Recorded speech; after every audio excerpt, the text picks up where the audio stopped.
this is this next question here is one that I can remember discussing since I was a kid. I mean, I think the first time I ran into it, I was probably 11 or 12, something like that. Somebody said that they have an addictive personality.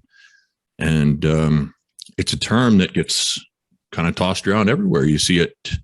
It was really, really popular, I think, in the 90s. And, and then there was some kind of backlash against that term, because I think the evidence hasn't really panned out just definition wise. And because in the psychological sciences, they have a lot of trouble setting up studies that don't get lost in semantics. And I think that because there's never been really a solid kind of binding definition of what an addictive personality is, it kind of got just kicked along, and finally everyone got frustrated. And okay, well, I guess we're just going to keep it as this kind of it's almost like a slang term for you're going to get in trouble with drugs, right? Yeah. But when we look into it and look at some of the different personality traits, comorbid conditions, and factors that have been studied towards that end, we see that even though, technically there's no such thing as an addictive personality, there is an addictive personality, in that there's those kind of spectrums that we talk about. I think empirically we can say, just from our own experience and what we've seen, that if enough of those dials line up in the right way, you're of course going to have more issues. You're more set up to run into trouble. So, I guess, these are. I guess we could talk about what we've seen as far as different personality traits that have kind of influenced people's behavior towards drugs and alcohol.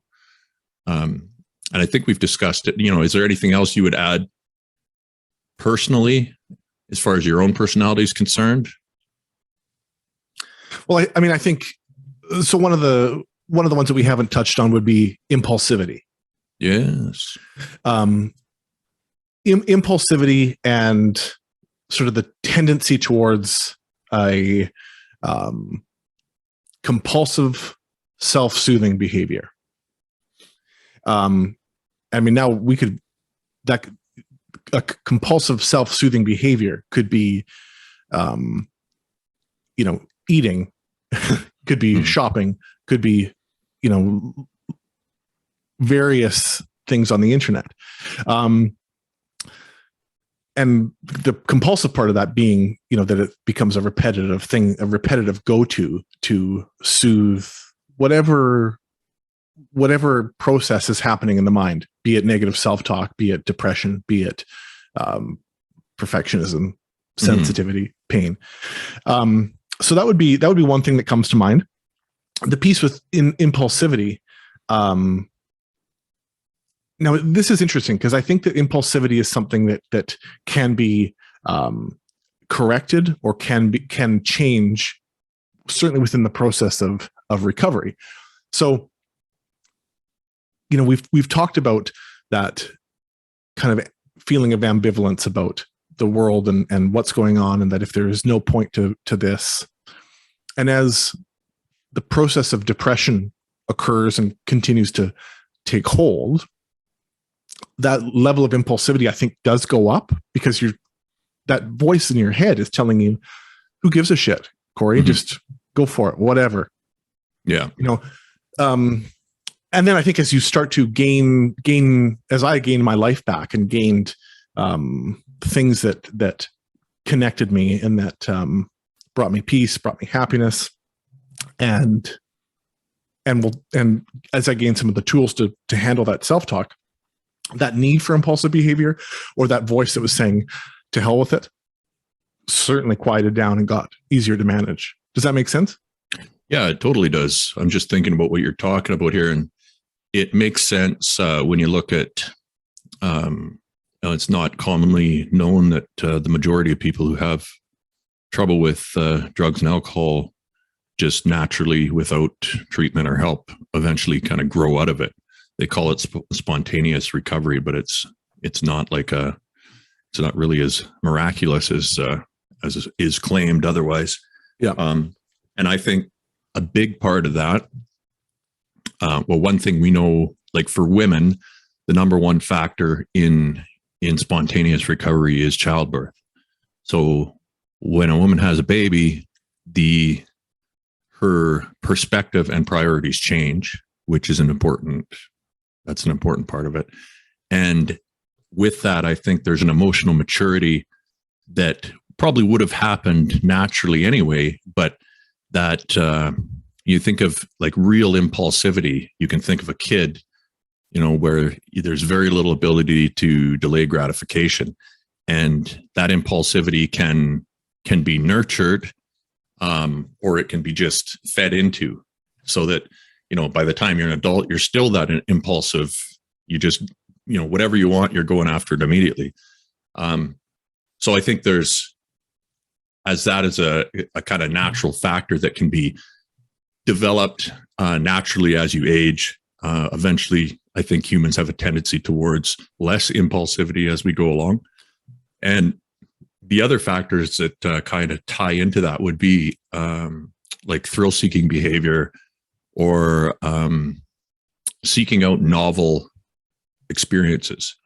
So that would, for me, novel experiences was a big draw to drugs in the first place, like especially as a teenager, because I think I got jaded towards the world real quick, and drugs gave me another chance at kind of living in a place that was new, and it gave me something else to explore, and because in my mind, I'd already explored enough of the real world, which is, that's a ridiculous thing, but that's what my mind state was at the time. Yeah, sure.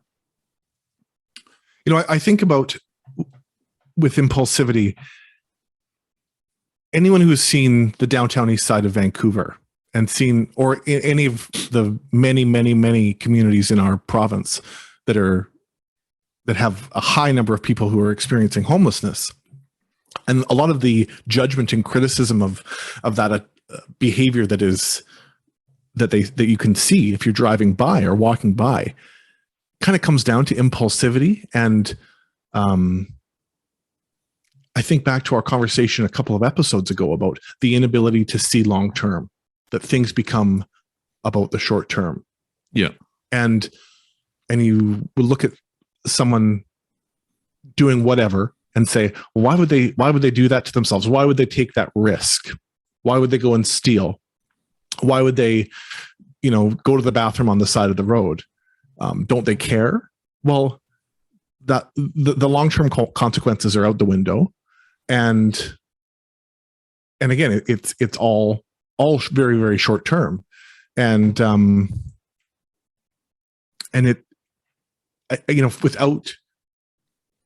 without that lens of understanding, I think judgment creeps in really, really fast with that kind of behavior.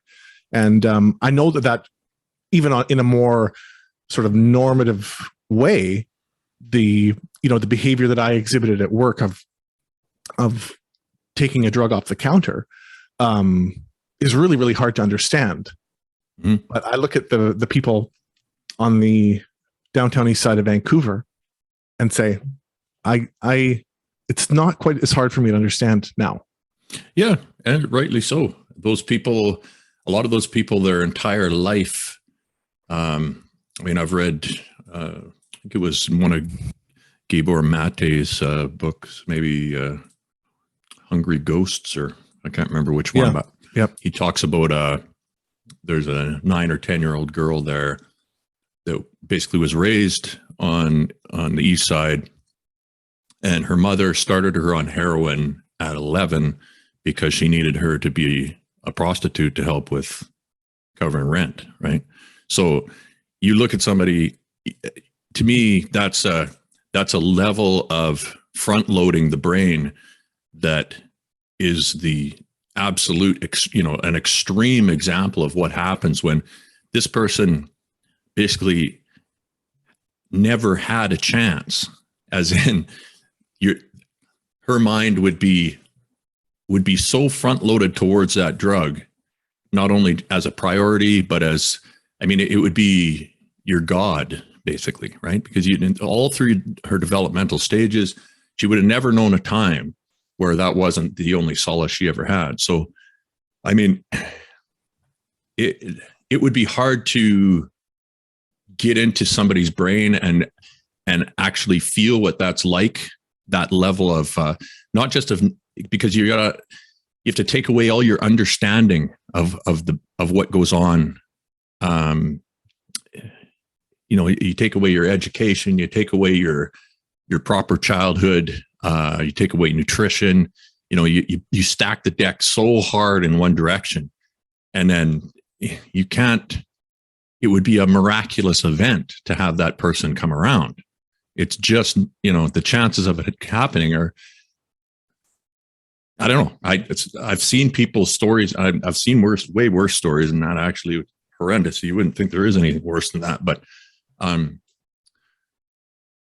sometimes when I see people like that, I just think, man, why don't we just give this person, they deserve to have a place to sleep where they're not in danger.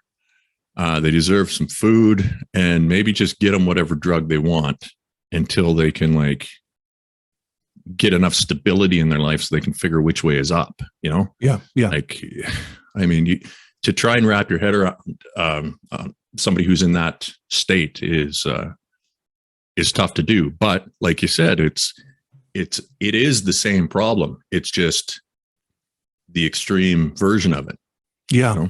But that same front loading, that same short-term front loading exists for the person with, compulsive overeating, or the shopaholic, quote unquote, or the cigarette smoker, or the alcohol consumer who wants that voice of saying enough is enough. I've had enough. I'll put this down, or I can walk away. Once a malfunction happens there, we're talking about virtually the same thing. Again, on a spectrum, but it is. So I think to see ourselves, and this is the kind of the, if you want to call it beautiful or not, the universal part of human existence is that these are kind of the same things that we're talking about.